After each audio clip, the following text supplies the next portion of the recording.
1.5 মাস ছিলাম ডিবি অফিসে রিমান্ডে। আহা, আমার মনে আছে এখনো 24 ঘন্টা আমাকে খাড়া করে রেখেছে।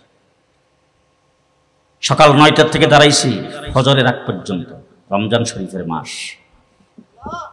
তারাবির নামাজ পড়তে দেয় নাই, কোরআন তেলাওয়াত করতে দেয় নাই। 7টা টিম একত্রিত হয়ে জিজ্ঞাসাবাদের নামে যে নির্যাতন চালাইছ, 1.5 মাস পর্যন্ত অসুস্থ বানিয়ে ফেলেছ। আজকে তোমরা নয়, আমরা কিন্তু মাঠে আছি। সৌহার্দ্য উদ্যানে বলেছি, আজকে বলে যাচ্ছি, বাংলাদেশের বিভিন্ন জায়গায় বলছি, জেলখানার ভিতরে একটা ফাঁসির মঞ্চ বানানো থাকে। সেখানে যাদেরকে ফাঁসির কাস্টে ঝুলানো হয় রাত্রে 12টার পরে। কিন্তু শেখ হাসিনার বাংলাদেশে ফাঁসি হবে শাপলা চত্বরে। তার ফাঁসি কোন জেলখানার ভিতরে কোন অন্ধকার কুঠরিতে হইতে পারবে না। প্রকাশ্যে শাপলা চত্বরে জনসমক্ষে তার ফাঁসি কার্যকর করতে হবে। শাপলা চত্বরে হাজার হাজার মানুষকে গুলি করে হত্যা করেছ। 1,54,000 গুলি আলেম উলামায়ে কেরামের বুকের উপরে চালাইছ। 2001 সালে যাদেরকে আহত দেখেছি, একজনেরও পেছন দিক দিয়ে গুলি লাগেনি। 2021 সালে ব্রাহ্মণবাড়িয়াতে যারা শাহাদত বরণ করেছেন, একজনের পেছনে আমি গুলি দেখি নাই, সব গুলির সামনে। আমরা গুলি খাই অভ্যস্ত, সুতরাং শাহাদত বরণ করা হলো আমাদের তামান্না। কথা আসতে বলেন কেন? আমরা সকলে শাহাদতের মৃত্যু চাই। সুতরাং আমাদেরকে ভয়ভীতি দেখায় লাভ নাই। আলেম উলামায়ে কেরামকে হত্যা করেছ, মুসল্লিদের গায়ে গুলি চালায়েছ, হাফেজে কোরআনের গায়ে গুলি চালায়েছ। বিশ্বের কোন সরকারের পতন এইভাবে ঘটে না, তোমাদের পতন যেভাবে ঘটছে। সুতরাং রক্ত আমরা দিয়েছি, নির্যাতিত আমরা হয়েছি। কোন একটা মসজিদের ইমামের মেহরাব নিরাপদ ছিল না, কোন মসজিদের খতিবের মিম্বর নিরাপদ ছিল না, কোন একজন আলেমের ওয়াজ মাহফিলের স্টেজ নিরাপদ ছিল না। এই নির্যাতনের পরে 15 বছর পরে যেই পতন হয়েছে, নতুন অবস্থার সৃষ্টি হবে বাংলাদেশে। যেই সৃষ্টিতে বাংলাদেশকে ইসলামিক রাষ্ট্র বানাইতে চাই, ইসলামিক রাষ্ট্র বানাইতে চাই। কে কে রাজি আছেন হাত তুলে দেখান। এই দ্বীনের জন্য সর্বপ্রথম শাহাদত বরণ করেছেন একজন মহিলা, তার নাম হযরত সুমাইয়া। সর্বপ্রথম ইসলামের শহীদ। আবু জাহেল তাকে ধরে নিয়ে তার কাপড়, জামা কাপড় সব খুলে উলঙ্গ করে, তার 2টা পায়ের সাথে 2 সাইডে 2টা ঘোড়া খাড়া করে, 2টা পায়ের সাথে রশি দিয়ে ঘোড়ার সাথে বাঁধছে। আবু জাহেল সামনে বর্ষা নিয়ে দাঁড়িয়েছেন এবং জিজ্ঞেস করেছিলেন যে, সুমাইয়া, তোমার সামনে রাস্তা 2টা আছে। একটা হলো, তুমি যদি মুহাম্মদের দলটা ত্যাগ করো তাহলে এই মুহূর্তে তোমাকে ছেড়ে দেব, জামা কাপড় পরায়া তোমাকে পুরস্কৃত করে তোমাকে তোমার বাড়িতে ফিরিয়ে দেব। 2 নম্বর, তুমি যদি তার দল না ছাড়ো, তার দলেই থাকো, তাহলে বুঝতেছো 2টা ঘোড়া 2 দিকে দৌড়াই দিলে কি হবে। সুমাইয়া তখন চোখের পানি গাল বায়ে বেয়ে ঝরতেছে। আবু জাহেল মনে করেছেন সুমাইয়া বোধ হয় এই মুহূর্তে যে সে শেষ হয়ে যাবে, এই জন্য ভয়ে বোধ হয় কাঁদতেছে। আবু জাহেল বলছেন, ভয় পাওয়ার তো কোনো কারণ নাই, রাস্তা তো পরিষ্কার, তুমি বললেই তো হবে। সুমাইয়া তখন আর নিজেকে ঠিক রাখতে পারে না, চিৎকার করে ডাক দিয়ে বলছেন, এই কুলাঙ্গার আবু জাহেল, ভালো করে শুনে রাখ, তুই মনে করছ তুই আমাকে শেষ করে দিবি, আমি ছিন্ন বিচ্ছিন্ন হয়ে যাব, দুনিয়ার থেকে চলে যাব, এই জন্যে বোধ হয় আমি কাঁদতেছি। আসলে এই জন্যে কাঁদতেছি না, আমি কাঁদতেছি আল্লাহ পাক আমাকে জীবন দিয়েছেন একটা। যদি আল্লাহ আমাকে শত শত জীবন দিতেন, আর আমি যদি একবার মৃত্যুর পর আরেকবার জীবিত হইয়া 100 বার যদি জীবিত হতাম, আমি 100 বারই আল্লাহর নবীর জন্য আমার জীবনটাকে দিতে থাকতাম। এই হলো ইসলামের সর্বপ্রথম শহীদ।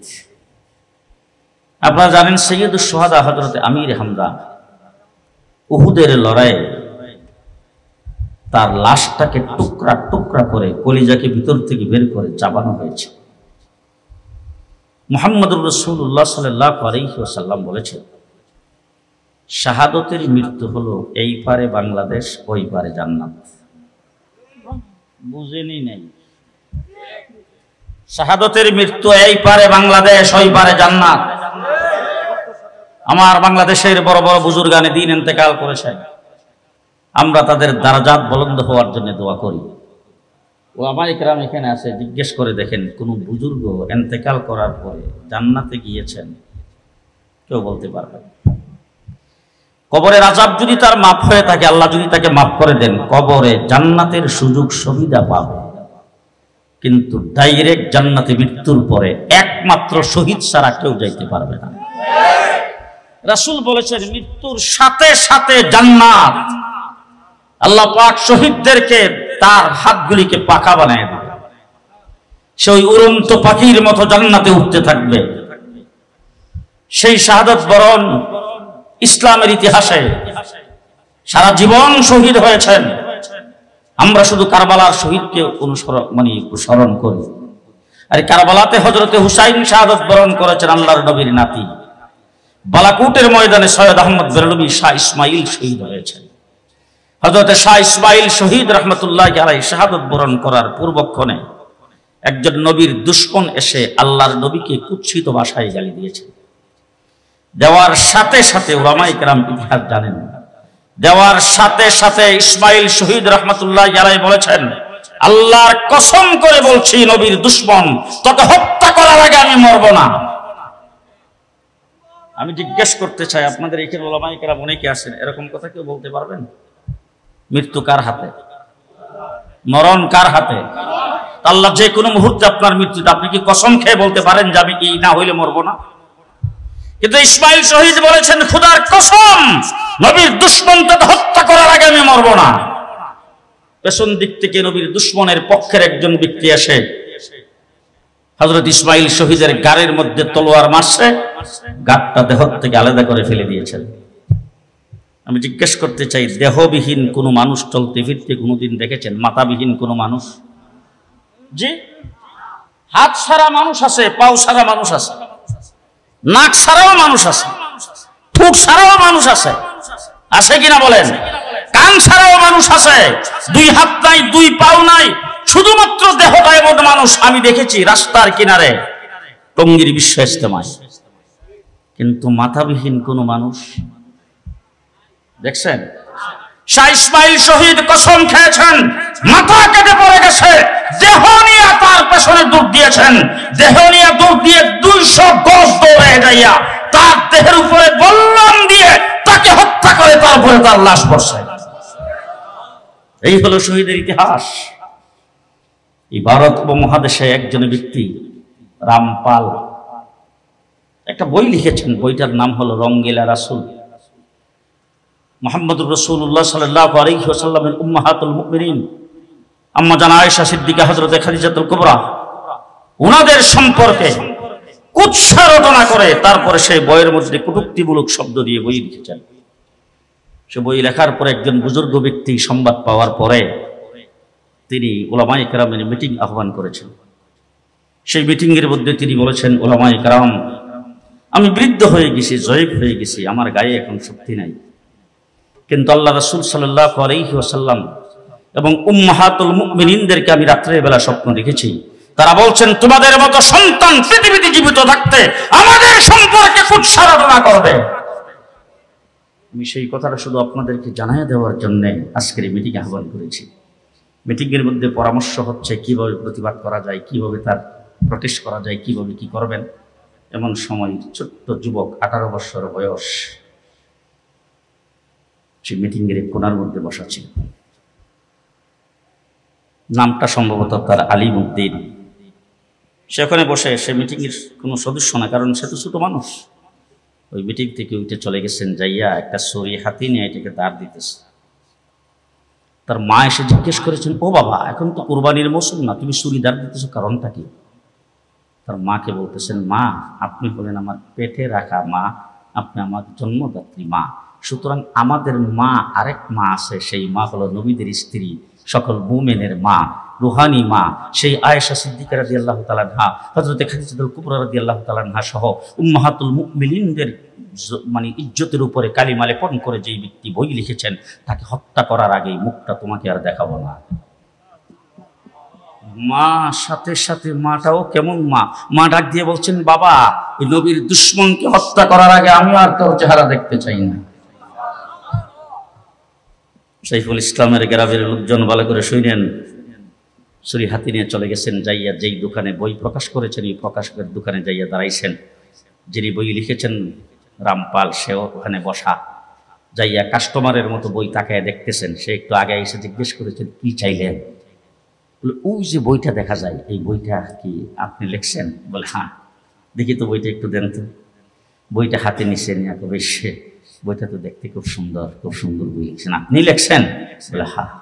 যেই কথা কইছে পকেট থেকে ছুরি বাইর করে জাগা মতন ছুরি ঢুকায়া জাগাই শেষ। বই পুস্তকে লিখেছেন, বাগতে পারত, যাইতে পারত, এতটুক সময় চলে স্টিল দাঁড়ায় আছে। পুলিশ খবর পেয়ে পুলিশ আসছে, তাকে গ্রেফতার করেছেন। গ্রেফতারের সাথে সাথে বলছে, আলহামদুলিল্লাহ, সব জ্ঞানে সুস্থ মস্তিষ্কে একজন নবীর দুশমনকে আমার হাতে হত্যা করেছে। ইতিহাস অনেক লম্বা। আমার বাংলাদেশের একে ফজলুল হক, সেই আলিমউদ্দিনের মামলার কেস মামলা করতেন, তিনি ছিলেন তার উকিল। যখন তার ফাঁসির হুকুম হয়েছে, সর্বপ্রথম মার কাছে গেছেন, যায় বলছেন, আপনার একমাত্র সন্তান, আপনি যদি একটা কাগজের মধ্যে আমরা লিখে দিব, আপনি যদি সই করে দেন, কি লিখে দিবেন? বলে, লিখে দেব আমার সন্তানের হায়াত ভিক্ষা চাই। এই কথাটা যদি আপনি একটু লিখে দেন, তাহলে আমরা কোর্টে মুখ করে অন্তত তার সর্বপ্রথম আমরা ঘোষণা করব যাবজ্জীবন, এরপরে তাকে বের করার চেষ্টা করব। মা বলছেন, সন্তান আমার একটা, যদি আরো সন্তান থাকতো, যতটি থাকতো, একটা একটা করে এই রাস্তায় দিয়ে দিতাম। পরের দিন তার ফাঁসি হবে, কিন্তু ফাঁসির আগের দিন, ফাঁসির দিন সকালে একে ফজলুল হক সহ তার উকিলরা, এক ঝাঁক উকিল তার কাছে গেছেন সাক্ষাৎ করার জন্য। জেলখানায় যায় তার পাশে বসেছেন, বসে বলছেন, বাবা, তোমার মতো একজন নওজোয়ান, একজন মুজাহিদ, ইসলামের জন্য, মুসলমানের জন্য, আমাদের দেশের জন্য দরকার। সুতরাং আমরা একটা কাগজের মধ্যে লিখে দেব, আমি তাকে হত্যা করি সময় আমার ব্রেনটা বেশি ঠিক ছিল না, আমি কি করেছি তা নিজেই বলতে পারি না, এ কথাটা শুধু লিখে দিব, তুমি একটু সই করে দিবা। এই কথাটা নিয়ে কোর্টে হাজির করে তারপরে আমরা মুখ করে তোমাকে অন্তত বাঁচায় রাখার চেষ্টা করব। সে তখন বলতেছে, আপনারা আমাকে এই লেখার জন্য আসছেন? রাত্রের বেলা আমি স্বপ্ন দেখেছি হযরতে খাদিজাতুল কুবরা, হযরতে আম্মাজান, হযরতে আয়েশা সিদ্দিকা সহ উম্মাহাতুল মুমিনিনগণ আমার জন্য ফুলের মালা নিয়ে দাঁড়িয়ে আছে আর বলছে, আলিমউদ্দিন আসো, তোমার অপেক্ষায় আছি।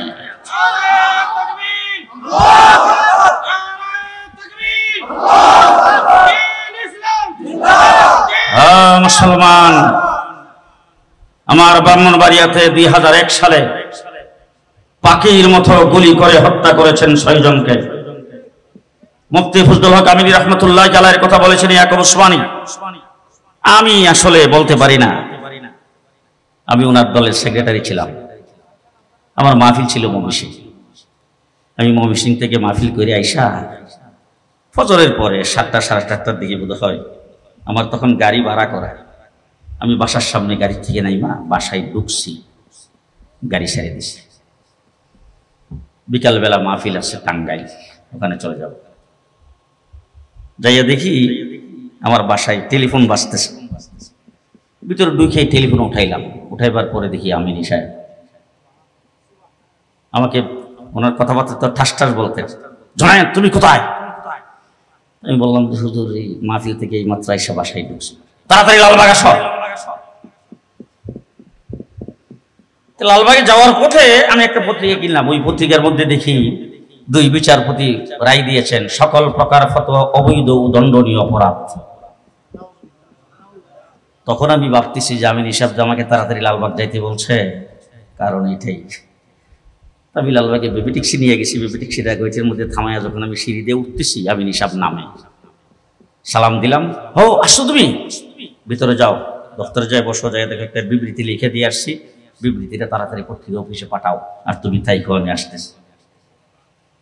ভিতরে যাই দেখি বিবৃতি যে লেখছে, সর্বপ্রথম হেডিং, 2 বিচারপতি মুরতাদ। 2 বিচারপতি মুরতাদ। ইসলামের আইন হলো তাদেরকে ফাঁসির কাস্টে ঝুলাইয়া দেওয়া। বিবৃতিটা আমি দেখলাম, দেখার আমার আশেপাশে কিছু লোকজন ছিল, মুফতি আমিন সাহেবের এখানে যারা থাকেন, যাদেরকে উনি বিবৃতিটা দিয়ে গেছেন ভালো করে লিখে পাঠাইবার জন্য, তারা আমাকে বলতেছে এটা বেশি করা হয়ে গেছে। আমরা তো কিছু বলতে পারছি না, আপনি একটু ফোন করে বলেন যে একটু, কারণ বিচারপতি তো তাদের বিরুদ্ধে এরকম কথা বলা রাষ্ট্রদ্রোহিতার সামনে। তাদের কথাই আমি ফোন করে এলাম। আমি সব মনে হয় বাসায় ঢুকছে আর কেমন সব ফোন বাজার উনি ধরছে। হ্যালো খালি বলছে, সালাম দিয়ে বললাম যে হুজুর, হুজুর তো এখন একটু রেস্ট নেবেন, তো বিবৃতি হুজুর খুব ভালো হয়েছে, তবে সরাসরি এরকম যেই খালি বলছে কিচ্ছু বুঝো না, আমি যা লিখছি তা পাঠাইবে, একটা শব্দ এদিক সেদিক করবার না। মুফতি ফজলুল হক আমিনী সাহেব আল্লাহকে সারা কাউকে বই করেন। 2 বিচারপতিকে মুরতাদ ফতোয়া দিয়ে তিনি মাঠে নেমেছিলেন, আমরা মাঠে ছিলাম। মুফতি ফজলুল হক আমিনী সাহেব ফেব্রুয়ারি মাসের 2 তারিখে ঢাকা অভিমুখে লং মার্চ আহ্বান করেছিলেন। লক্ষ লক্ষ মানুষ, আপনারাও গিয়েছিলেন, পল্টন ময়দানে জমায়েত হয়েছিল। সেই জায়গা থেকে হরতাল ঘোষণা করলেন পরের দিন 3 তারিখ। 4 তারিখে হরতালে ষড়যন্ত্র করে একজন পুলিশকে তাই হত্যা করেছেন আমাদের বিরুদ্ধে মামলা দেওয়ার জন্য। শাইখুল হাদিস আল্লামা আজিজুল হক সাহেবকে প্রধান আসামি করা হলো, মুফতি আমিনী সাহেবকে আসামি করা হলো, আমাকে আসামি করা হলো। 4 তারিখে আমাদেরকে গ্রেফতার করে বাথরুমের ভিতরে আমাকে আর মুফতি আমিনীকে 24 ঘন্টা রাখা হয়েছে। তারপর আমাদেরকে কোর্টে চালান করেছেন, নিয়ে গেছেন জেলখানায়। রাতের বেলা তাহাজ্জুদ পড়ছে, উঠছি, আসেন আসেন আসেন আসেন। মুফতি আমিন সাহেবকে নিয়ে গেল দিনাজপুর, আমাকে নিয়ে গেল বরিশাল। ঢাকার কারাগারে পর্যন্ত আমাদের জায়গা হয় নাই। এর নাম আওয়ামী লীগ। আরে হাফেজ সাইফুল ইসলাম শাহাদাত বরণ করেছেন, 18 দিন পরে তার লাশ কবর থেকে উঠানো হয়েছে। লাশ অক্ষত আছে, লাশ কখনো পচে নাই, দুর্গন্ধ আসে না। কাকে বলে শহীদ? শহীদের লাশ যেই অবস্থায় দাফন করা হয় সেই অবস্থায়, এটার প্রমাণ দিয়েছেন শহীদ হাফেজ সাইফুল ইসলাম। ওই শহীদ যখন হাফেজ সাইফুল ইসলামের গায়ে যখন গুলি লাগছে, তখন আমি বলবো আওয়ামী লীগের গায়ে গুলি লাগছে। তোমরা জোর করে প্রশাসন দিয়ে বারবার বলছো খেলা হবে, খেলার মাঠে আমরা ছিলাম, তোমরা খেলার মাঠে নাই, তোমরা পুলিশের অস্ত্র আমাদের বিরুদ্ধে ব্যবহার করেছো। আমরা খেলার মাঠেই ছিলাম, 1.5 মাস ছিলাম ডিবি অফিসের রিমান্ডে। আহা, আমার মনে আছে এখনো, 24 ঘন্টা আমাকে খাড়া করে রেখেছে। সকাল 9টা থেকে দাঁড়াইছি ফজরের আগ পর্যন্ত, রমজান শরীফের মাস। তারাবির নামাজ পড়তে দেয় নাই, কোরআন তেলাওয়াত করতে দেয় নাই। 7টা টিম একত্রিত হয়ে জিজ্ঞাসাবাদের নামে যে নির্যাতন চালাইছ, 1.5 মাস পর্যন্ত অসুস্থ বানিয়ে ফেলেছ। আজকে তোমরা নয়, আমরা কিন্তু মাঠে আছি।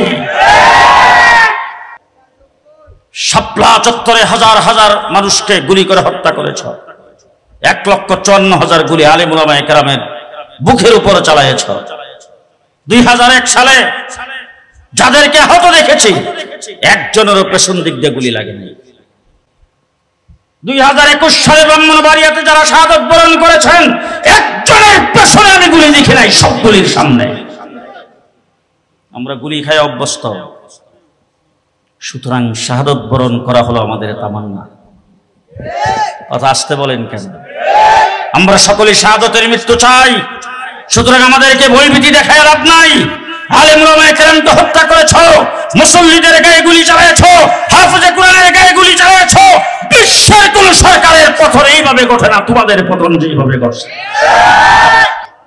আরে পতন তো হয় প্রধানমন্ত্রীর, এরশাদ সরকারের তো পতন হয়েছে। পতন হই প্রেসিডেন্টের, পতন হই মন্ত্রী পরিষদের, মসজিদের ইমামেরও পতন হয়েছে। তোমাদের পক্ষ অবলম্বন করেছে কোন মসজিদের ইমাম, সে পর্যন্ত থাকতে পারে নাই, গর্তের ভিতরে ঢুকে গেছে। এমন পতন পৃথিবীর কোথাও কাহারো করছে বলে ইতিহাসে নাই। আছে? আবার এখন বলো চট করে ঢুকে যাইবা। আয়সা দেখো দেখি কত দানে কত চাও।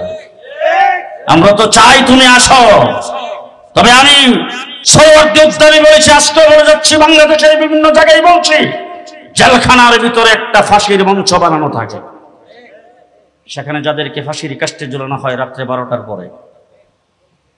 কিন্তু শেখ হাসিনার বাংলাদেশে ফাঁসি হবে শাপলা চত্বরে।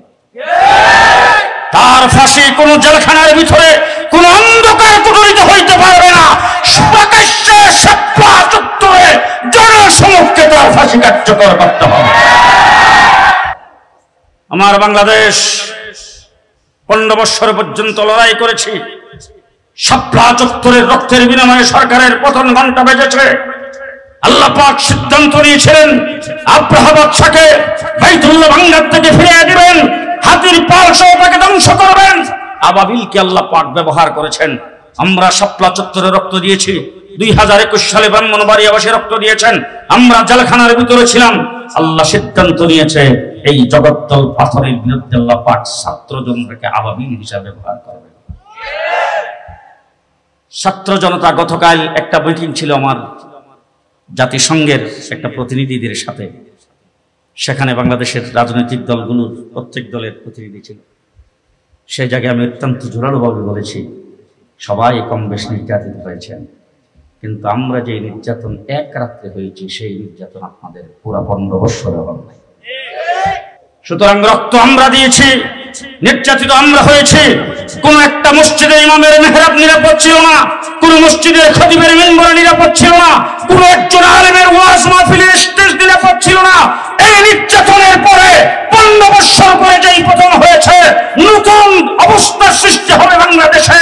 সেই সৃষ্টিতে বাংলাদেশকে ইসলামিক রাষ্ট্র বানাইতে চাই, ইসলামিক রাষ্ট্র বানাইতে চাই। কে কে রাজি আছেন হাত তুলে দেখান। সুতরাং ইসলামকে বাদ দিয়ে বাংলাদেশে কেউ কিছু করতে পারবে না। আলেম ওলামায়ে কেরামকে বাদ দিয়ে আগামী সরকার গঠিত হবে না। পরিষ্কার ভাষায় বলে যাচ্ছি, বাংলাদেশের বড় দল ছোট দল আগামী দিনে যারা সরকার গঠন করার জন্য এখন থেকেই লালায়িত হয়ে আছেন, আপনাদেরকে পরিষ্কার ভাষায় বলছি, আলেম ওলামায়ে কেরাম হেফাজতে ইসলামকে বাদ দিয়ে কোনো চিন্তা হবে না বাংলাদেশে। সুতরাং আমরা আপনাদের সাথে কাঁধে কাঁধ মিলে মাঠে ময়দানে ছিলাম, এখনো আছি, সামনেও থাকবো। তবে আমাদেরকে অবহেলার নজরে দেখবেন না। আমরা আলেম ওলামায়ে কেরাম শাহাদত আমাদের কাম্য। সুতরাং মাঠে 15 বছর আওয়ামী লীগ সরকারের সময় ছিলাম। সামনে যদি বাংলাদেশে কেউ ক্ষমতায় আসে, অন্তর্বর্তীকালীন সরকার ক্ষমতায় আসে, ইসলামের বিরুদ্ধে সামান্য পদক্ষেপ নেবেন, কাউকে ছাড়া হবে না। আপনারা সবাই আমাদের সাথে আছেন তো? প্রস্তুত আছেন তো? আছেন? আল্লাহ কবুল করুক। হাত নামান।